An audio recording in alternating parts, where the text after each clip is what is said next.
Waladi yadkhul ila daril Mustafa ya Habib.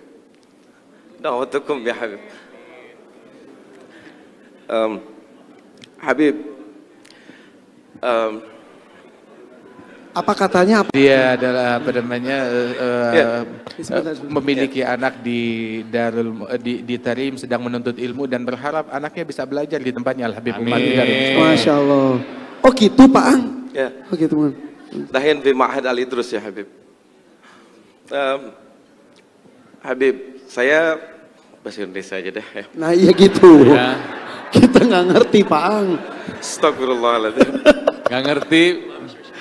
Ya Habib, kami ini entertain yang mungkin dekat sekali dengan kemaksiatan, dengan dosa. Mungkin sebagian kami juga banyak yang berangkat umrah, banyak yang bisa berangkat haji. Setelah umrah kami merasa seperti malaikat. Tapi seminggu, 2 minggu, sebulan, 3 bulan setelah itu rasanya malaikat itu hilang sama sekali ya Habib. Terus bagaimana kami untuk memanage iman kami supaya iman kami ini kalaupun berkurang jangan berkurang banget gitu ya Habib. Bagaimana cara memanage? Karena satu sisi dengan datangnya Habib datang ke sini, ini wallahu rabbul Ka'bah Habib, ini menambah kecintaan kami sama Rasulullah kepada Habib. Ini menambah kecintaan kami sama Rasulullah. Berikan kami amalan atau cara bagaimana kami memanage iman kami ya Habib. Oke. Syukran ya Habib. Terima kasih Pak. Assalamualaikum. Assalamualaikum. Oh iya Habib. Satu ada permintaan lagi. Kalau boleh Habib jangan setahun sekali datang ke sini. Tapi kalau boleh Habib datang setiap hari ke kami ya Habib. Nahnu nuhibbukum ya Habib. Nahnu nuhibbukum ya Habib. Allahumma salli. Allahumma qalbi mustaqil tarim. Salak bijahil Habib, salak bijahil Habib. Ziarah tarim, ya tarim mu'alaha, ya tarim mu'alaha, ya tarim mu'alaha.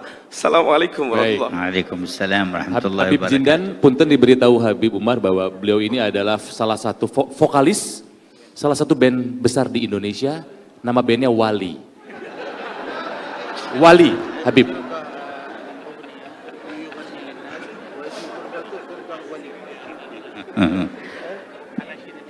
Barakallahu fika wa fi waladik. Amin ya Allah.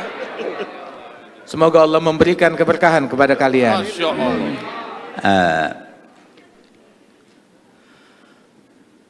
ما ذكرتموه فإن ذاكر الله في الغافلين بمنزلة الصابر في الفارين، والذي يستمسك بطاعة الله في موضع يعصى فيه يكون أجره كبير. Apa yang engkau sebutkan itu disebutkan oleh Rasul Shallallahu Alaihi Wasallam tentang fadilahnya orang yang ingat kepada Allah di tengah khalayak yang lupa kepada Allah Ta'ala. Maka orang yang ingat dan berzikir kepada Allah di tengah khalayak tersebut, itu ibaratnya bagaikan orang yang tetap teguh berjihad di jalan Allah di tengah orang-orang yang kabur melarikan diri daripada perjuangan dan jihad tersebut. Dan pahalanya besar sekali orang itu. لا تجر المعصية ولا تجر نفسك على المشاركة فيها وتمنى للعاصي أن يكون من التائبين والمهتدين. Kita jangan pernah menyetujui suatu kemaksiatan dan jangan pernah ridha akan suatu kemaksiatan pada diri kita ataupun pada orang lain. Akan tetapi juga sebisa mungkin kita membimbing orang lain, merangkul orang lain untuk lebih dekat kepada Allah Subhanahu wa Ta'ala dan menempuh jalan hidayat dan tertarik kepada kebaikan. ومهما رجوت أن ينتفع بك أحد أو تكف بعض الشر أو تقرب أحدا إلى الخير فانوي هذه النية لتحصل لك الدعوة إلى الله. Dan manakala engkau bisa menarik seseorang kemudian ataupun melakukan daripada kebaikan-kebaikan tersebut, niatkan apa yang kita lakukan ini di dalam profesi kita itu menjembatani sebagai media untuk berdakwah di jalan Allah Subhanahu wa Ta'ala. وإذا لم يتيسر لك شيء من ذلك وخفت على نفسك فرتب لنفسك ترتيب أن تكون في مكان لا خوف عليك فيه. Apabila kita dalam posisi kita bisa melakukan itu, keberadaan kita di tengah-tengah mereka bisa menjadi dakwah, mengajak orang untuk menjadi lebih baik, maka alhamdulillah. Tapi kalau tidak bisa, malah kita terbawa menjadi insan yang lebih buruk, maka hendaknya kita menghindari daripada situasi-situasi yang demikian. أما التوبة إلى الله فلا تبخل بها عن نفسك ولا تتقاعس عنها ولا تتكاسل، فإنه ما مراد عدوك منك في إيقاعك في المعصية إلا بعدك عن الله تبارك وتعالى، وما مراد الله من فتح باب التوبة إلا خذل عدوه وتقريبك إليه، فكما أنك عدت إلى الذنب فعد إلى التوبة ولا تكسل عن ذلك واستمر، فإذا علم الله فيك الصدق جاء وقت يحول بينك فيه وبين المعاصي ويوفقك للثبات.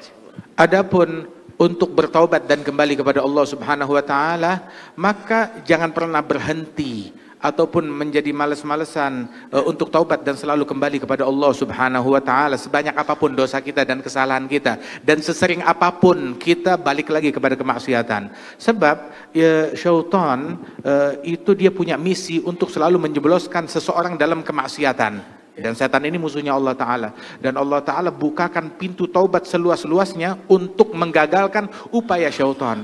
Maka sebagaimana seseorang seringkali berulang kali balik bikin dosa lagi, udah taubat bikin dosa lagi, maka juga bikinlah berulang kali selalu bertaubat kepada Allah Subhanahu wa taala.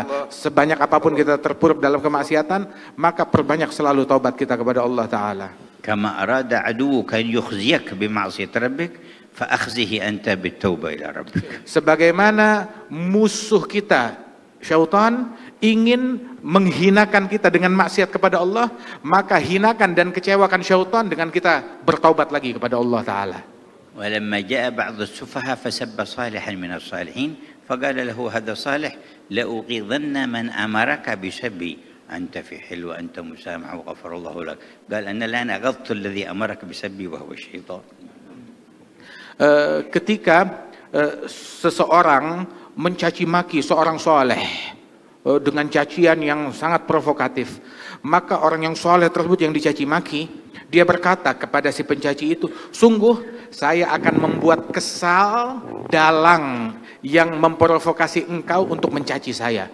Dengan apa membuat kesalnya? Yang dalang yang membuat engkau kesal, yang membuat engkau mencaci saya adalah syaitan, dan saya akan mengecewakan dia dengan saya memaafkan engkau, dan saya bersihkan hati saya terhadap engkau, tetap saya cinta kepada kamu, sehingga syaitan kecewa dan gagal upayanya. ويعينك على تطهير قلبك وعلى سرعة النور إليك أن تقرأ اسم الجلالة اسم ربك الله الله الله بمد اللام وسكون الهاء 66 مرة كل ليلة. Dan sungguh di antara hal yang membantu kita untuk istiqamah, membersihkan hati kita dari keinginan kepada selain Allah Ta'ala dan kecenderungan untuk menyimpang dari jalan Allah Ta'ala, itu yang bisa membantu kita itu adalah dengan kita banyak berzikir Allah, Allah, Allah. Itu yang mengikis segala kecenderungan kepada selain Allah dari hati kita. Kalau perlu kita ulang-ulang sebanyak 66 kali. وتقرأ 7 مرات من سورة الناس في الصباح وفي المساء. Dan memperbanyak membaca surat An-Nas. Kita baca surat An-Nas marah wahid, Habib. 7 مرات. Membaca surat An-Nas sebanyak 7 kali di pagi hari dan 7 kali di sore hari, membaca surat An-Nas. وبعد كل صلاة آية الكرسي مرة واحدة. Dan yang membantu istiqamah kita pun juga mensucikan hati, setiap habis sholat 5 waktu baca ayat kursi 1 kali. ومرحبا بولدك يكمل دراسته في دار العيدروس ويتحول إلى دار المصطفى. Dan saya menerima anakmu apabila dia sudah menyelesaikan pelajarannya di Darul Idrus, dia boleh datang kapan waktu ke Darul Mustafa. وأنت في وقت تزور دار المصطفى ويكون حالك أحسن وأحسن. Dan kamu nanti suatu waktu insya Allah bisa datang berziarah ke Darul Mustafa, dan keadaanmu insya Allah akan jauh menjadi lebih baik dan makin dekat lagi kepada Allah. Amin ya Allah, amin ya Allah. Baik. Fang, kenapa? Habib, نرجو أن تأتي سنة الآتية مثل هذه يا حبيب. إن شاء الله كلما جينا وجدنا الفرصة نعقد الاجتماع معكم إن شاء الله تعالى، وكذلك في أوقات أخرى ينوب عنا من أحبابنا وأخواننا من يجالسكم في الله تعالى. Amin.